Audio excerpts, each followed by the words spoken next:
بسم الله الرحمن الرحيم. لا حول ولا قوة إلا بالله العلي العظيم. صلى الله وسلم عليك يا سيدي ويا مولاي يا رسول الله، وعلى آل بيتك الطيبين الطاهرين. لعن الله الظالمين لكم سادتي من الأولين والآخرين. صلى الله عليك يا سيدي ويا مولاي يا أبا عبد الله، يا صاحب المصيبة الراتبة، ويا صريع الدمعة الساكبة، غريب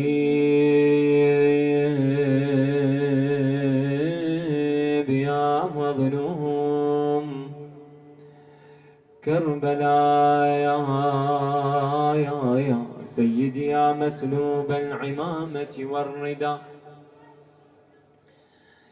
يا ليتنا ثم يا ليتنا كنا معكم سيدي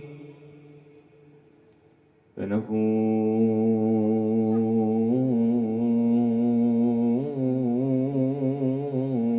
والله فوزا عظيما. يا لم أنس زينب بعد الخدر حاسرة، تبدي النياحة ألحانا فألحانا مسجورة القلب، إلا أن أعينها كالمعصرات تصب الدمع عقيانا. يا تدعو أباها أمير المؤمنين: ألا يا والدي حكمت فينا رعايانا، وغاب عنا المحامي والكفيل، فمن يحمي حمانا يا ومن يؤوي يتامانا؟ إن عسعس الليل وارى بذل أوجهنا، وإن تنفس وجه الصبح أبدانا. قم يا علي يا علي يا علي، قم يا علي، فما هذا القعود وما عهدي تغض عن الأقداء أجفانا، وتنثني تارة تدعو مشايخها من شيبة الحمد أشياخا وشبانا. يا قوموا غضابا من الأجداث وانتدبوا، واستنقذوا من يد البلوى بقايانا. إنا لله وإنا إليه راجعون. وسيعلم الذين ظلموا محمدا وآل محمد أي منقلب ينقلبون، والعاقبة للمتقين. عظم الله تعالى لكم الأجر، أحسن لكم العزاء في أيام شهادة سيد الشهداء ومولى الأولياء أبي عبد الله الحسين عليه أفضل صلوات المصلين وسلام المؤمنين، ولذكره شريف وعظيم الشرف والصلوات.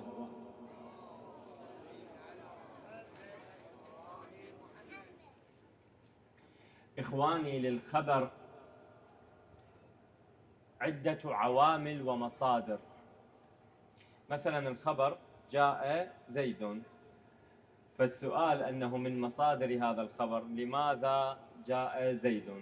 كيف جاء زيد؟ متى جاء زيد؟ هاي عوامل ومصادر للخبر. من هذه المصادر نفهم أن زيد جاء، وهذا شيء عقلي.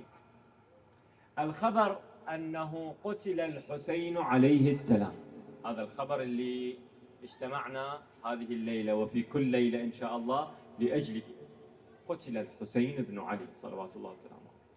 عناصر هذا الخبر شنو؟ لماذا قتل الحسين؟ من قتل الحسين؟ كيف قتل الحسين؟ متى قتل الحسين؟ لأي سبب ولأي شيء قتل الحسين؟ بعض هذه الأسئلة أمضينا 1000 عام وأكثر في الإجابة عنها. مثلا كيف قتل الحسين عليه السلام؟ بعض هذه الأسئلة لم يجاب عنها إلى الآن. مثلا لماذا قتل الحسين عليه السلام؟ لم يجاب عنها مو لشدة صعوبتها أو لعدم وجود الجواب، لا، وإنما لسبب. أرجو أنه الإخوة يكونون وياي. إخواني، قبل أن نجيب لماذا قتل الحسين صلوات الله وسلامه عليه، وطبيعي ما راح نجيب بهذه المحاضرة لماذا قتل الحسين، لكن مسألة الطف، مسألة عاشوراء اللي احنا نعبر عنها نقول قضية الحسين، خبر الحسين عليه السلام، هل هو، والجواب بأنفسنا، كان خبر طبيعي نتيجة ظروف سياسية، أو أنه خبر حدثنا عنه جميع الأنبياء والمرسلين والصالحين من آدم إلى محمد لذكره صلوات؟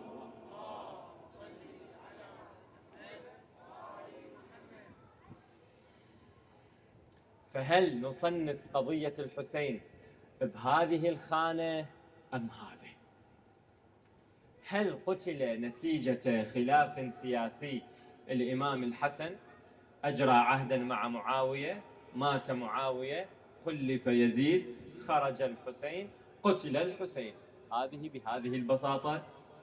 أو أنه شأن إلهي نبوي رسالي كل الأنبياء تحدثوا عنه؟ أيهما؟ الثاني. صحيح، الثاني، متفقين. احنا شيعة أهل البيت نقول الثاني، غيرنا يقول لا مو الثاني. فيما لو كان الثاني، هل يعقل أنه هذا الإجراء النبوي، هذه السنة الإلهية تجري بهذا المجرى لأجل سبب واحد؟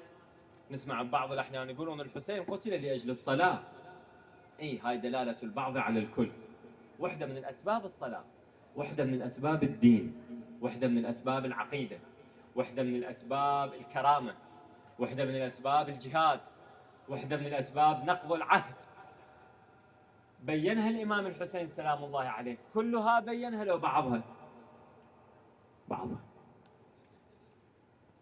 كلموا الناس على قدر عقولهم. أذكر لكم، يخرج الإمام الحسين وهو على ظهر ناقته متوجه إلى المدينة، من المدينة إلى مكة، من مكة متوجها إلى العراق، فيوقفه عبد الله بن العباس: إلى أين يا ابن رسول الله؟ وين رايح؟ قال له: يزيد فاسق شارب الخمر، أهل الكوفة دعوني فزوني رسائل، وأنا رايح لإظهار الحق ودحض الباطل ونصرة المؤمنين. مهاد إني لم أخرج أشرا ولا بطرا ولا مفسدا ولا ظالما إلى آخره.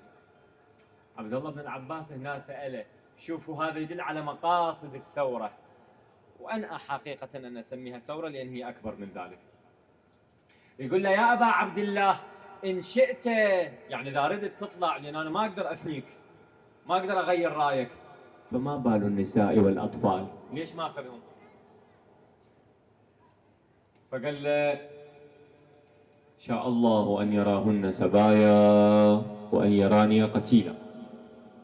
راح اجى محمد بن الحنفية: أبا عبد الله يا ابن رسول الله، ليش رايح؟ على ما تذهب؟ قال له: لهذا السبب ولهذا السبب. إذن يا ابن رسول الله، ليش تأخذ وياك النساء؟ ليش تأخذ وياك الأطفال؟ راح يجاوب جواب ثاني الحسين عليه السلام، قال له: رأيت جدي رسول الله صلى الله عليه وآله وسلم وهو يخبرني بالقدوم إليه، أن عجل بالقدوم إلينا يا حسين، وأخبرني أن أجلب معي النساء والأطفال وعيالي ومن تعلق بي. جدي رسول الله يجي طلب مني، سكت محمد وإجه وقبل واستوعب سبب خروج الحسين صلوات الله وسلامه عليه. الآن هذه تجربة.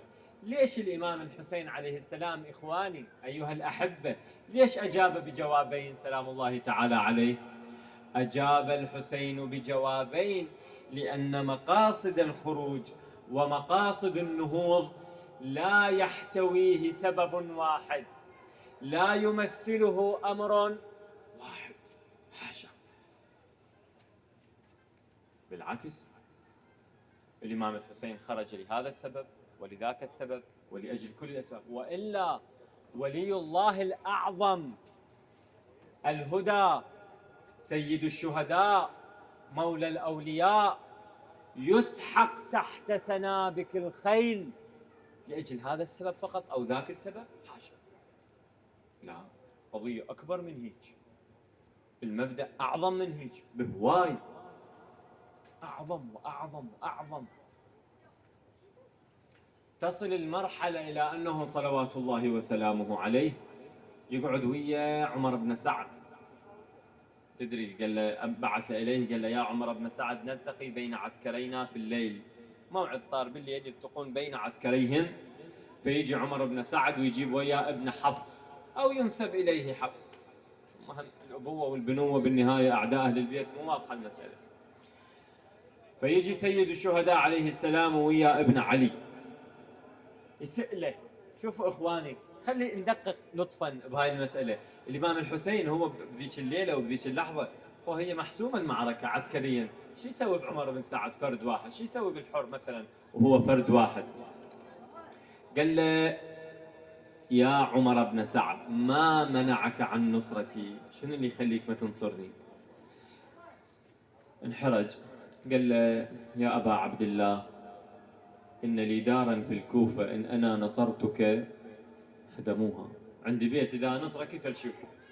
قال له بنيته لك، أنا أبني لك إياه، وأنا الحسين أنا أبني لك إياه.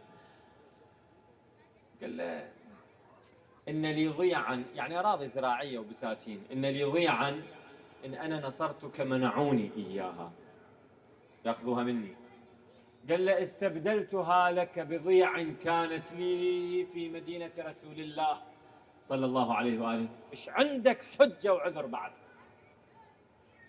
قال له إن لي عطاء، يعني راتب، إذا أنا نصرك يقطعوني. قال له أبدلتك بخير منه، أنطيك عطاء أكثر منه، مش قد يعطوك راتب، أنا أكثر منه أنطيك. فبهت الذي كفر بعد ما عنده جواب. قال له أوامر ويزيد وعدني بحكم الري، بعد خلص طاغي طاغي.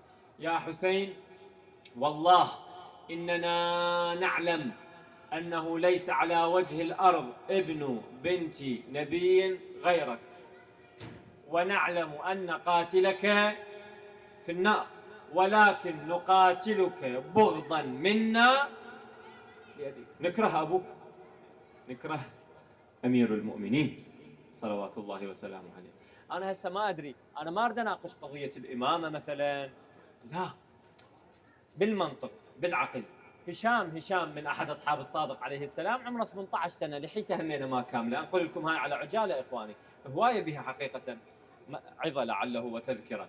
هشام 18 عمره، يدخل هشام على الإمام الصادق عليه السلام، الإمام الصادق يباوع على الشياب اللي بصفة زرارة بن أعين، محمد بن مسلم، يونس بن عبد الرحمن، يقول لهم سووا طريق. اجى هشام يقعد إلا بصفه، قال له ليش يا ابن رسول الله؟ قال لهم هشام ينصرنا، عالم ينصرنا بلسانه. زين، قال له هشام احكي لهم ايش سويت ويا ذاك الشيخ بالبصرة. هشام قال له سيدي مولاي فداك، أنا لساني ما يعاونني أحكي بحضورك. قال له هشام إذا أمرناكم فافعلوا، احكي. قال له يا ابن رسول الله فداك، أنا رحت إلى البصرة وشفت عالم بالبصرة قاعد في المسجد وهو يفتي الناس، وهذا يسأله وهذا يجاوبه، بينما هم كذلك نهضت قلت له يا شيخ إن لي إليك مسألة. يقول هذا شافني أم يعرف الناس هو. قال لي تفضل بني. قلت له يا شيخ ألك عين؟ عندك عيون؟ قال له أنت تهزأ بي؟ قال له لا، من حق السائل على المسؤول أن يجيب، وأنت سمحت لي أنه أسألك فتجاوبني. ألك عين؟ عندك عيون؟ وقال بلى. قال له ألك أنف؟ قال له بلى. شو تسوي بي؟ قال له أتنفس. ألك رجل؟ قال له بلى. شو تسوي بيها؟ قال له أمشي عليها. قال له زين. ألك قلب؟ عندك قلب؟ قال له نعم. قال له شو تسوي بقلبك؟ شو تسوي بي؟ لا تباوع بي، لا تسمع بي، شو تسوي بقلبك؟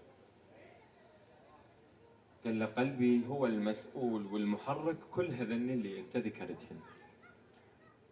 قال له اثار الله سبحانه وتعالى الجسمك مخلي امام، وهاي البشريه كلها عافهم بلا امام.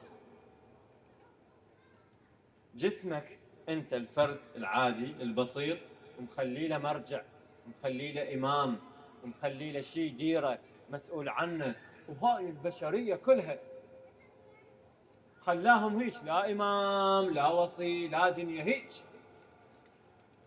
بعد هذا قال له انت من اهل الكوفه؟ اي. انت من جماعه فلان؟ انت من اهل الكوفه؟ فقال بلى. قال له انت هشام؟ قال له نعم انا هشام. نرجع هنا، هشام دا يسولف من الامام الصادق عليه السلام. الامام قال له هشام انت منين لك هاي؟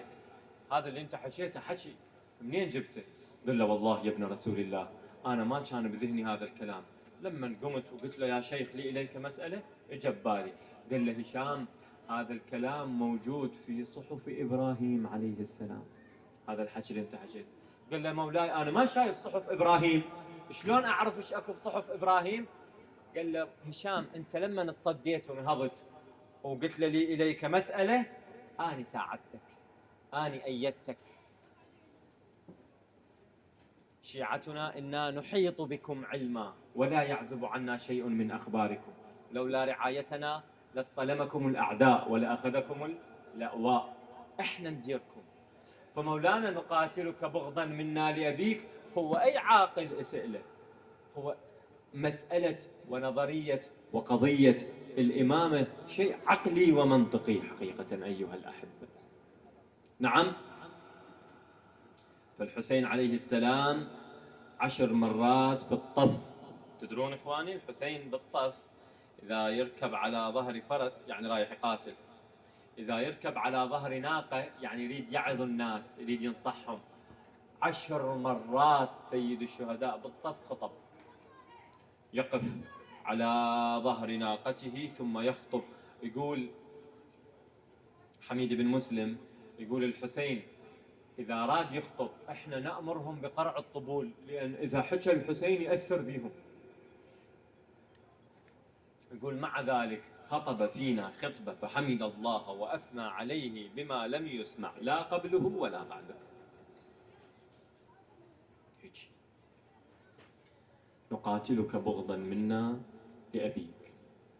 هذه الأيام التي أسأل الله أن يعظم لنا ولكم فيها الأجر والثواب. أيام يقول لما جابوا رحل الحسين عليه السلام وعياله وأهل بيته بلي وخلوهم في خربة في الكوفة قبل الشام، كانت تلقى لهم رسائل من فوق، ترمى لهم رسالة مكتوب بها أنه يا رحل الحسين يا عيال الحسين دزينا رسول إلى الشام، إذا رجع الرسول فهو معه خبر أما ذبحكم وقتلكم أو نرسلكم إلى يزيد، فإذا سمعتم التكبير يعني فتوى قتلكم فاستعدوا، استعدوا للموت. 6 أيام أو 7 أيام مثل هذا يومنا الحالي، الحوراء زينب تخيلوا موقفها هي والإمام زين العابدين عليه السلام والأطفال والعيال، وهم منتظرين خبر أما أن يقتلوا وأما أن يسبوا إلى يزيد عليه لعائن الله. هواي هذا صعب، هواي مؤثر حقيقة أيها الإخوة. ورا يومين 3 تجيهم رسالة أخرى ويقولهم بها أنه عدوا العدة، لأن الرسول أوشكت أيامه راح يصل. والحوراء زينب سلام الله عليها بذاك الموقف ما أدري، وهم يتبين الخربة اللي هم بيها بلا سقف، لأن الراوي يقول يرمون إليهم برسالة، أشبه بنظام التهديد اللي مع شديد الأسف عاصرناه ورأيناه. على أي حال، فالحسين صلوات الله وسلامه عليه لم يخاطبهم بشيء خارج نطاق العقل، مثلا خارج فهم الإنسان. أيها الناس، على ما تقاتلونني؟ ألي دم سفكته؟ ألي ذنب اقترفته؟ ألي دين أخذته أو أنكرته؟ لأي سبب؟ أنا ما دعوتكم إلى شيء خارج نطاق العقل، مثل النبي صلى الله عليه وآله يدعوهم إلى توحيد الله تبارك وتعالى ونبذ الأصنام وهم يقاتلون. هذا ما وجدنا عليه آباءنا، أولو كان آباؤهم لا يعقلون. والحسين كلهم متيقنين أنه هو الحق، حيث أن رأسه سلام الله تعالى عليه يرتل القرآن وهو يطاف به من بلد إلى بلد. يقول الراوي أنه لما جيء برأس الحسين عليه السلام إلى عبيد الله بن زياد قال له أمير، هذا رأس الحسين لازم ناخذ اليزيد، والتعليمات تقول نطوف به في البلدان في الأزقة، كل الناس تكون تشوفه، وهذا رأس بشري ما يتحمل، فشنو تأمر؟ فجاب أحد مستشاري فاستأجروا شخص يهودي لتفريغ أحشاء رأس الحسين صلوات الله وسلامه عليه، حتى يضعون الرمح في رأسه.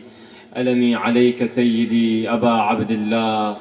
نعم، ملئوا عليه حقدا، ملئوا عليه ضنكا، حتى أنه حينما سقط الحسين من على ظهر جواده عظم الله لكم الأجر، نادى مناد أحرقوا بيوت الظالمين.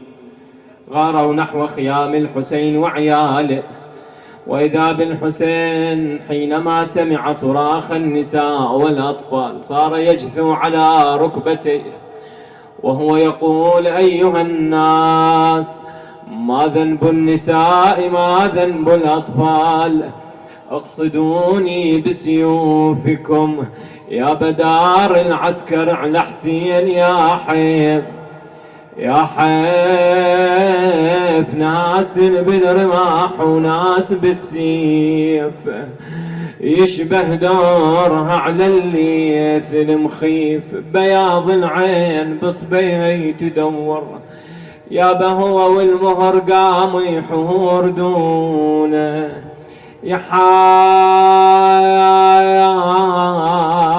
علي واليلا يجون. يقول الإمام الباقر عليه السلام إن جواد جدي الحسين حينما كان يصهل ويعول ينادي الظليمة الظليمة من أمة قتلت ابن بنت نبيها. نعم، خرجن بنات محمد كما يصف لنا صاحب الزمان، فخرجن بنات محمد ناشرات الشعور على الوجوه لاطمات، مناديات بالويل والثبور ومحمدا وعليا، هذا حسين مرملون بالدماء وبناتك سبايا.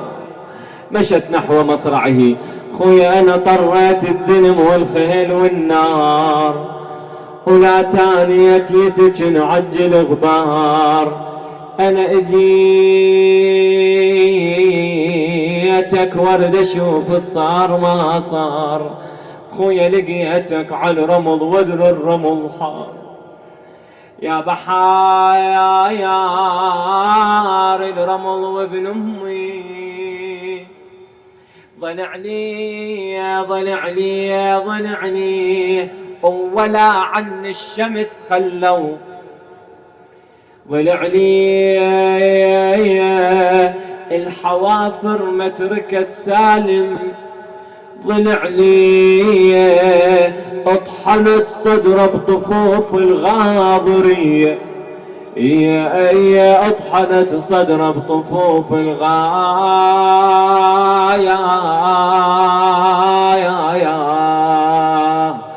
يا ضري خرجت من خيامها وهي تنادي يا حسين إن كنت حيا فأدركنا وإن كنت ميتا فأمرنا وأمرك إلى الله. بينما هي كذلك شافت القوم ينهبون الحسين صاحت يا سلاب تاج حسين قل لي وين لباس. قالها التاج شلك بيه هذا على الرمح راسه من خيمها بظهر عاشور طلعت هاي زينب وبين مسالة بالعدوان وخيام البقت تلهب شافت تاج اخوها حسين بيدين العدا مسلب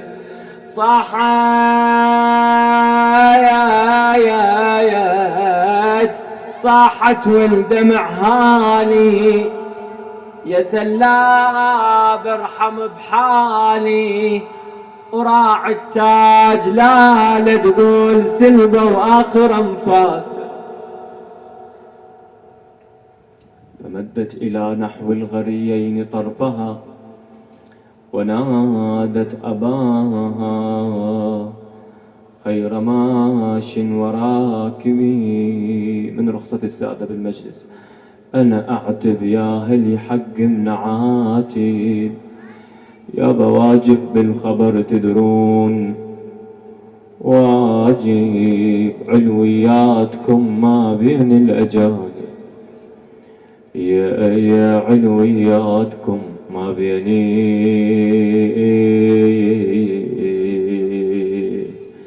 يا الأجانب. إنا لله وإنا إليه راجعون. وسيعلم الذين ظلموا محمدا وآل محمد أي منقلب ينقلبون والعاقبة للمتقين. إلهنا